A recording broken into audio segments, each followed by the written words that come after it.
Okay. So, kayo po ba ay naku-curious paano po tinawag ang mga disciples ng Panginoong Hesus? Alam po ba ninyo, ang Panginoong Hesus Kristo, siya po ay Diyos na naging tao, pinakamakapangyarihan sa buong mundo. Ang pwede niya sanang piliin yung mga scholars, mayayaman, mga bilyonaryo, mga trilyonaryo, pero hindi mga businessman ang kanyang mga pinili. Hindi mga degree holder ang kanyang mga pinili. Meron dyan fisherman, si Pedro. Meron dyan magkapatid na tumutulong din sa pangingisda sa kanilang father, no? Pero bakit ganun ang mga pinili ng Panginoon? Kasi sabi po ng Bible, tumitingin si Jesus sa puso, hindi sa panlabas na anyo. So ganyan niya pinagbasihan ng kanyang mga disciples, no? At aral po sa atin ito bilang mga Christ-like, mga Jesus Juniors, titingin po tayo sa puso. Hindi tayo titingin sa panlabas na anyo. Very deceiving kasi. Okay. So, meron po siyang mga napili na 12, pero alam natin isa roon ay Judas. Sino ba yung Judas? Di si Judas. At nagbigti. So, in replacement, sila po ay namili ng isa pa na ang pangalan ay si Matthias. Okay? So, exciting po itong ating vlog. Mabilisan lang po siya pero makinig po sana tayong mabuti dahil malalaman natin paano sila tinawag at paano sila nategi o nadedo para kay Lord. Okay? Ito na. Unahin natin si Pedro, si Simon Pedro, Simon Peter. Okay? Jesus called him while he was fishing and said he would make Peter a fisher of men. Mababasa po natin ang account na ito sa Matthew chapter 4 verses 18 hanggang 20. Again, Matthew chapter 4, 18 to 20. Paano naman siya namatay? He was crucified upside down. Patiwarik, di ba? He was crucified upside down, yun nga po, patiwarik, down in Rome. Sa Roma siya pinatay. As he believed he was unworthy to die in the same manner as his Lord, the Lord Jesus Christ Himself. Okay? So, tingnan po natin. Ito po ay tradisyon lamang po. Tradisyon. Ibig sabihin ng tradisyon, wala siyang basis sa scripture. Pero nasa inyo kung paniniwalaan nyo o hindi. Okay? So, yan. Number 2, Andrew. Si Andres, no? He was Simon Peter's brother. Kapatid pala niya, no? And was also called while fishing. Okay, again, the account, Matthew 4, 18 to 20. Ganon din ang kinamatay pala niya, nategi siya dahil he was also crucified as his brother Peter. Reportedly naman daw sa Greece, no? On an X-shaped cross. Alam niyo yung X na cross? Yun. Doon siya inilagay sa X-shaped cross. Known as the St. Andrew's Cross. Wow. Okay. Tingnan naman natin si James, son of Zebedee. James, son of Zebedee. And John, brother of James. They were called while they were mending their fishing nets. Matthew chapter 4 verses 21 hanggang 22. James, son of Zebedee, he was the first disciple to be martyred, executed by Herod Agrippa with a sword. Acts 12, 1 to 2. And then, John, he is said to have lived a long life and died of natural causes. I love this. Si John the Beloved too. Though there are some suggestions that he may have survived an attempt to martyr him by being in oil. So, number 4, si Philip. Ito yung Philip. Jesus found Philip and told him, "Follow me." Di ba? John 1:43. Okay. Philip. Ito po si Philip, ano?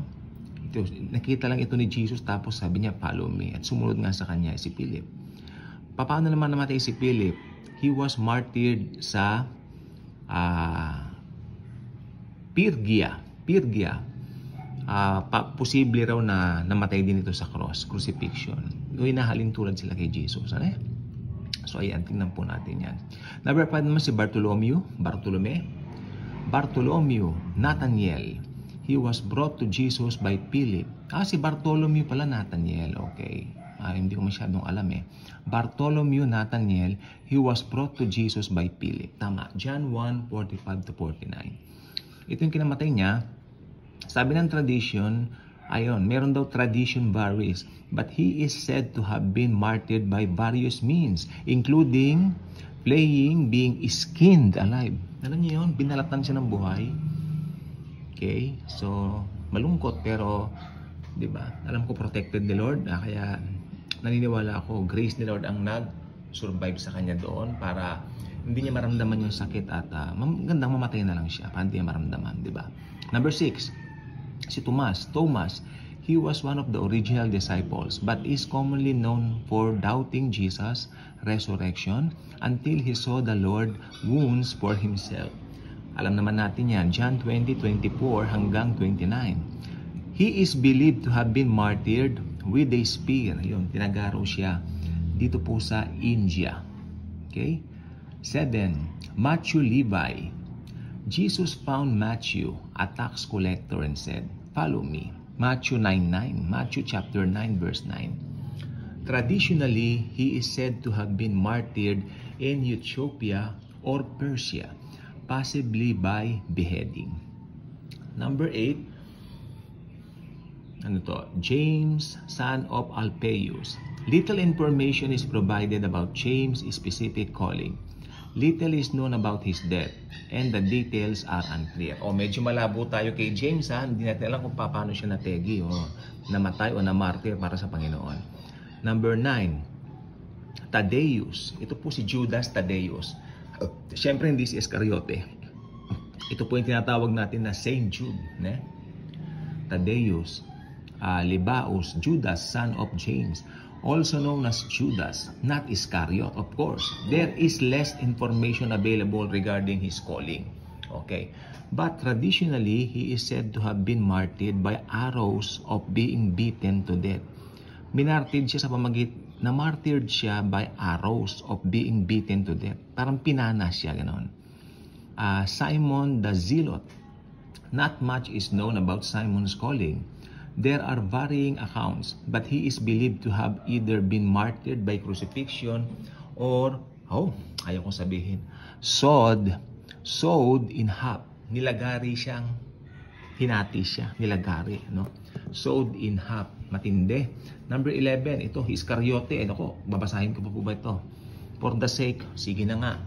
11, Judas Iscariot. Jesus called Judas along with the other disciples. Matthew 10:1-4. However, Judas later betrayed Jesus and he committed suicide by hanging. Matthew 27:3-5. Pinaka-popular kayo dito kay Judas, di ba? So, lahat tayo alam niyan, bata pa lang tayo. 12. Ito po si Matthias, replacing Judas the traitor. Again, replacing Judas Iscariot the traitor. After Judas' betrayal, the remaining disciples cast lots to choose a replacement, and Matthias was added as the 12th disciple. Ito po ay mababasa natin sa Acts chapter 1 verses 23 hanggang 26. So, again, there are limited information regarding his death, and the accounts differ. It is important to note that the details provided about the deaths of the disciples may vary in different traditions and historical accounts. Wala po akong sasabihin na, ito ganun siya namatay, ito ganun talaga ito. Ang akin lang po rito ay, ano kasing tawag dito? Ito po ay pinaniniwalaan ng karamihan through word of mouth, through tradition, pero hindi po binigyan ng mga detalye sa Biblia. Mapapansin niyo naman po, wala sa Bible yung mga binasa ko. Ito po ay purely tradition. So I hope nag-enjoy po kayo sa ating pong topic ngayon at nalaman naman ninyo na, di ba, yung mga naki-Lord talagang minsan namamartir po. So again, thank you very much po. Kung di pa kayo nakasubscribe, subscribe na po kayo. Click share this video. click the notification bell para malaman nyo kung may mga bago tayong videos tulad nito. Salamat po sa inyong panunood at pakikinig, and Jesus truly loves us all.